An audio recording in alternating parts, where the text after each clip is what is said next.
Okay, we should be we're recording. Okay. So, Tim, I appreciate you doing this. And again, we are Everett Singleton and Travis Demmett and I are researching the hiring issues and the hiring practices of principals in really small districts. And the districts that we're talking to, there are 13.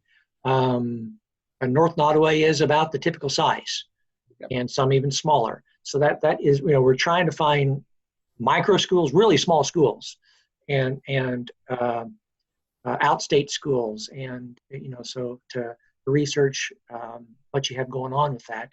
I will remind you, this is being recorded. I will remind you that we value your confidentiality, and your name and your school's name will be scrubbed from anything before we do any presenting or writing, that kind of stuff. I also need to tell you that you can stop this anytime. It's just something we need to tell people as part of our institutional board in IRB, our institutional research board guidelines. We have about 15 questions, and we'll be just as succinct as we can be here. Do you have them up in front of you, or do you want me to read them? I don't. Okay, then I will read them to you, and try to just read the questions and I'm going to try to withhold any follow-ups to maybe towards the end. Okay. And so we can kind of just move our way through this. And so again, thank you, and we'll just get started here. Sure. The first question: do you encounter difficulties recruiting teachers to your school?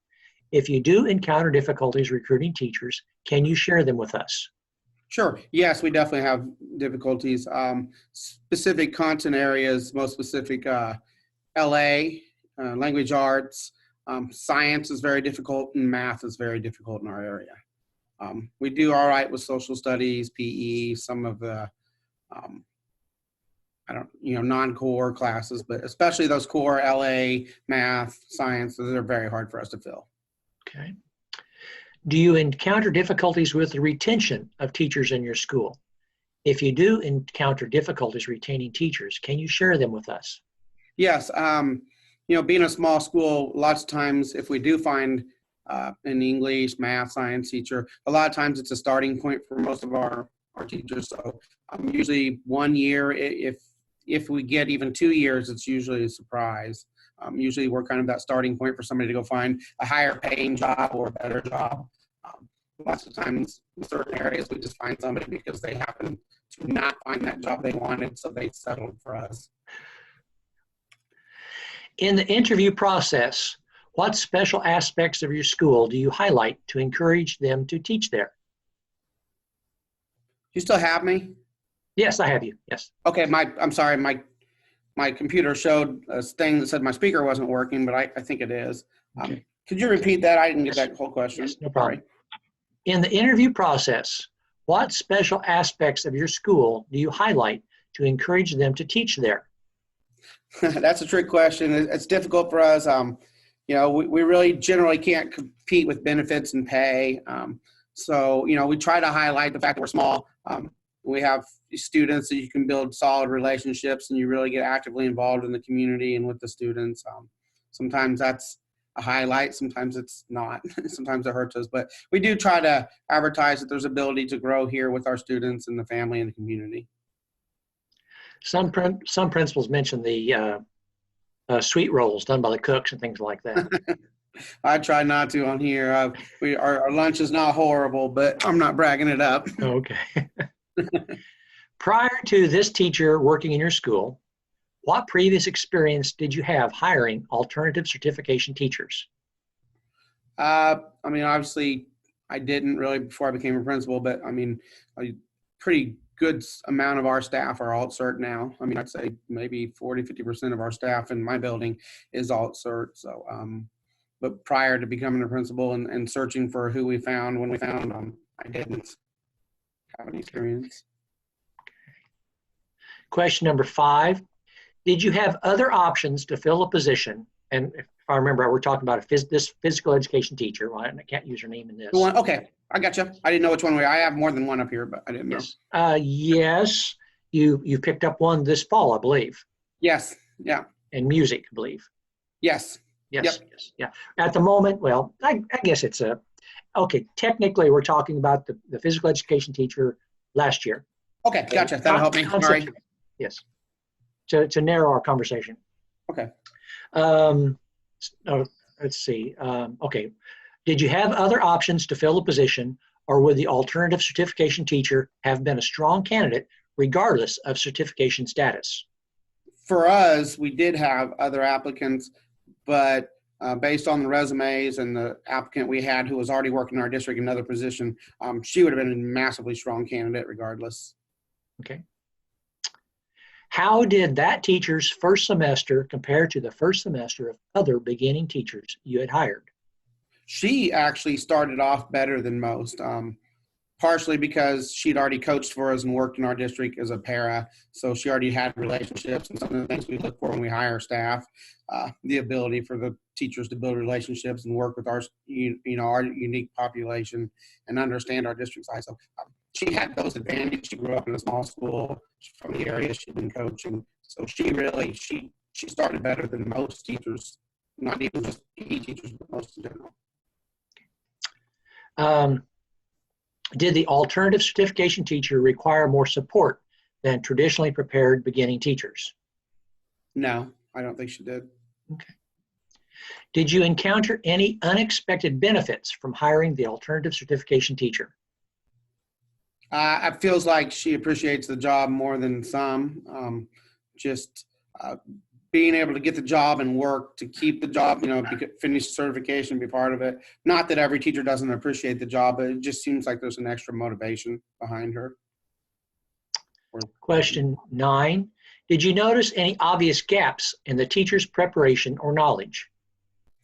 I see that just general management of a classroom, she had to learn that on the go a little more than most teachers who have, she didn't have the student teaching experience. So what they learn in student teaching, how to manage a classroom, those aspects, she had to learn as she went, but she handled it fine. What were the strengths of the alternative certification teacher you hired? Well, ours just had already been working here and had relationships built and knew our district. And like I said, was really familiar with the community and dove in head first with total involvement, coming to community events, coming to just being more than just the teacher for us, but a community member and somebody that people grew to trust. What were the weaknesses of the alternative certification teacher you hired? Like I said, it's not a major weakness, but it takes them a little bit more time to learn classroom management, transitions, lesson plannings, a little bit of the information, learning how to utilize standards and teach to standards and prioritize standards. Some of that's all new to them because they didn't have that training. Can you describe the alternative certification teacher's classroom management skills? Ours is very good. She basically, luckily for us, we have an elementary PE teacher / AD, so she had pretty good advice and guidance on how to set up management procedures. And really the key to that is always the ability of the teacher to follow through with their procedures and their management plan. And she does a great job of following through with hers. Good. Can you describe the alternative certification teacher's instructional skills? I think that she's doing PE and health for us, and she was going to pick up health after she finished the alternative certification for PE. So she's still learning the classroom aspect of the health class, and she's improving in it. But learning how to teach curriculum and learning how to teach within the book is quite different for a PE teacher who's been teaching in the gym. So learning the classroom part is a big transition or a step for her. Question 14, would you actively seek an alternative certification candidate again? Yes, I would. Okay. And 15, is there any other information about the employment of alternatively prepared teachers you are willing to share with us? Sure. The newest one we got this fall, I know we're not talking about her, but what I'm learning with certain areas of alternative certification, they do miss out on the student teaching aspect. They do need more guidance and more maybe mentoring, I guess, on how to manage classrooms and how to set up classroom organizations than others, because they don't have that ability to set and follow and watch somebody for a semester and slowly progress to taking classes. They just have to jump in day one. So certain subject content areas that I think it's easier to jump in is alt cert, you know. But I think that one aspect that could probably help alt cert is really preparing some classroom management and just how to set up and run a classroom as an alt cert teacher, because a lot of them do substitute teach or things like that, but that's not nearly the same as teaching, really. Is there anything else you'd like to share with us, just overall globally? Before just alt cert is fantastic for us because our candidate pool is very low. And you can find great teachers out there that don't know they're teachers yet and figure that out later on in their lives. You know, they have degrees for certain things and it just didn't work out due to demographic locations or, you know, where they're at in life, or they got married or certain things didn't work out. And, you know, it doesn't mean just because you go through an educational program doesn't make you a great teacher.